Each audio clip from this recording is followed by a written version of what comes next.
Flights are getting back on track at the airport after storms caused hundreds of delays and cancellations. More than 4 million people are expected to pass through Hartsfield-Jackson as they travel for the 4th of July holiday.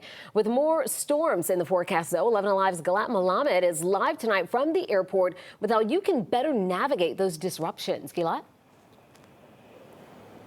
We did see some delays up on the board today, but most of the travelers I spoke to this evening did not have any issues trying to fly out of here.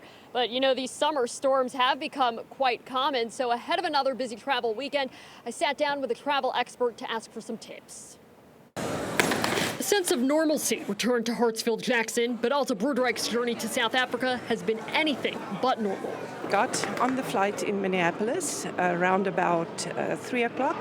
Was supposed to land at 7 o'clock in Atlanta. On Friday. On Friday. But because of Friday's storms, she was diverted to Huntsville, flew to Atlanta Saturday, and stayed in a hotel until she could get on a flight for South Africa Monday night. How do you feel being here right now? Do you feel like this is finally your day? I think so. I hope so.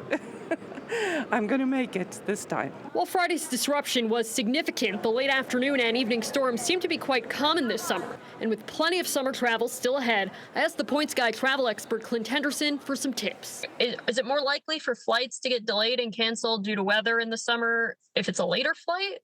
Yeah, so that's one of our key pieces of advice at the Points Guy is book the first flight out in the morning. No one wants to get up at 4 in the morning, but it's so worth it. Traveler Shasta Smith agrees. So my favorite time to fly is probably like 5 a.m., 5:30 in the morning, so I can get there and enjoy the rest of the day. If your flight does get canceled due to weather, Henderson says, Passengers have very few rights, really, when it comes down to it. That's why it's good to have insurance through a credit card that you book the trip with, and also, save your receipts. He says if your airline is facing more severe issues than other airlines, still try to get help from them. But if it seems like a never-ending wait, he suggests booking with a different airline, noting the airline is not required to reimburse you, but says, save those receipts, because a lot of times, especially if it's a big meltdown, the airlines will make you whole. This upcoming Sunday is expected to be the next busiest day at the airport. Live at Hartsfield-Jackson Atlanta International Airport, Galat Malamed, 11 Alive News. Really good advice tonight, Galat. Thank you for your report.